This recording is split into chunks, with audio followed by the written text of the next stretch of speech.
بلوچستان میں جو حکومت ریاستی اداروں کے سرپرستی میں قائم ہوا ہے وہ بلوچستان کے مسائل میں روز بروز اضافہ کرتا جا رہا ہے اور ایسے ایشوز کو اٹھا رہا ہے جن کا اس وقت بلوچستان کے لوگوں کا ضرورت بھی نہیں ہے اور اس کی اہمیت بھی نہیں ہے۔ مختلف مسائل اور ایشوز کو اٹھایا گیا ہے، اس میں ایک یہ ہے کہ ڈسٹرکٹ اور ڈویژنز میں بھی انہوں نے تبدیلیاں کی ہیں اور کلا ڈویژن کا نام بھی ختم کیا جو ایک تاریخی ایک حیثیت رکھتا ہے۔ ساتھ ساتھ نصیر آباد ڈویژن کا ایک اہم ترین حصہ کچھی کو انہوں نے سبی کے ساتھ جوڑ دیا ہے۔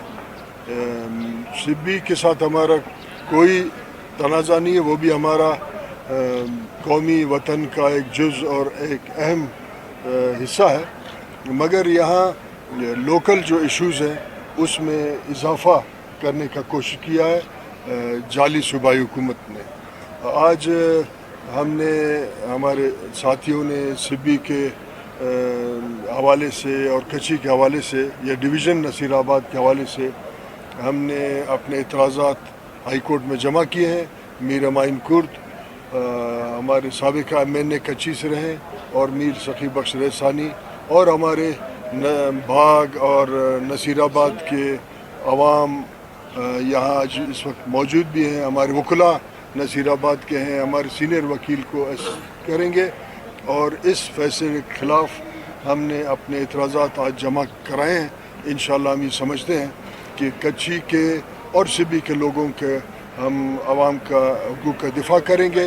یہاں پیچیدگیاں یہ پیدا ہوں گی کہ ہمارے ٹیکنیکل پروفیشنل اداروں میں ہمارے نوجوانوں کی سیٹ ہیں یا سبی کے یا نصیر آباد کے، یہاں جابز کا ایشو ہوگا اور خصوصاً کچھی کے بالا ناڑی زیرین ناڑی کے پانی کے معاملات ہیں، یہ بہت پیچیدہ ہو جائیں گے۔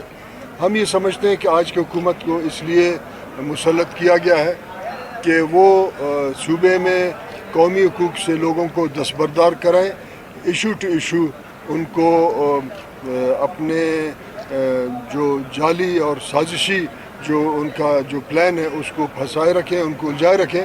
مگر میں آپ کے توسط سے ایک بات کرنا چاہتا ہوں، ہم مزاحمت ایشو ٹو ایشو بھی کریں گے اور قومی اختیار اور قومی حقوق سے دستبردار نہیں ہوں گے تو وہ یہ نہ سمجھیں کہ لوگوں کا توجہ بدنامی کی وجہ سے وہ لوگوں کا توجہ حقوق سے ہٹ جائے گا۔ حقوق کا اپنا ایک مقام ہے جس کے لیے بلوچستان کے لوگوں نے قربانی دی ہے اور بدامنی اور ایشوز جس کا بنیادی وجہ ریاست کے غلط پالیسیز ہیں، اس کے حوالے سے ہم تمام معاملات میں اپنا کردار ادا کرتے رہیں گے اور بلوچستان میں کوشش کریں گے بلوچستان کے اختیار اور اس میں امن قائم کر کے اپنا کردار ادا کریں۔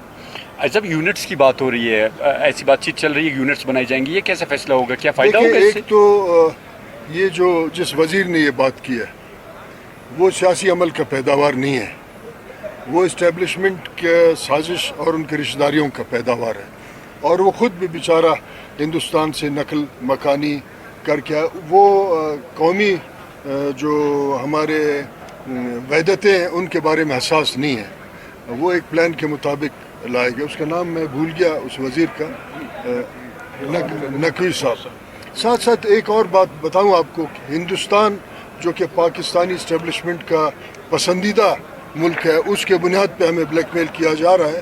ہندوستان میں اس وقت 1.5 ارب کی آبادی میں 28 فیڈریٹنگ یونٹ ہیں اور یا 24 ہیں اور 8 اس میں یونینز ہیں، اس کے باوجود وہ اپنے معاملات کو ٹھیک چلا رہے ہیں۔ آپ کو صرف ایک مثال دوں، اتر پردیش کا آبادی پاکستان جتنا ہے، پاکستان سے تھوڑا زیادہ ہے، 24 کروڑ آبادی ایک ان کے قومی اکائی کا، مگر وہاں اس قسم کا بحران نہیں ہے۔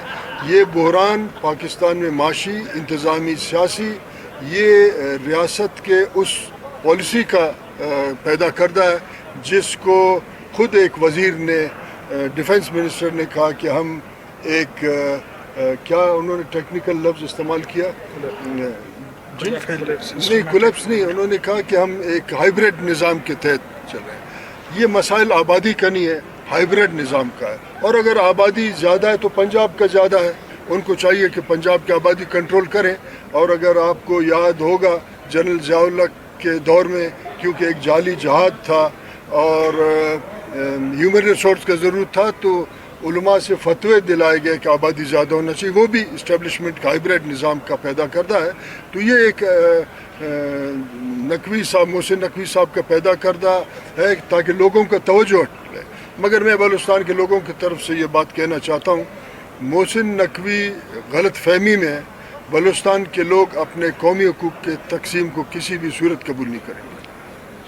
سر 29, 30, 31 اگست کو جرگہ اعلان کیا گیا ہے، سر ان کے حوالے سے آپ کیا کہنا چاہتے ہیں؟ خدا کری یہ امن کا جرگہ ہو، خدا کری یہ بلوچستان کے مفاد میں، اس کے لیے دعا کرتے ہیں.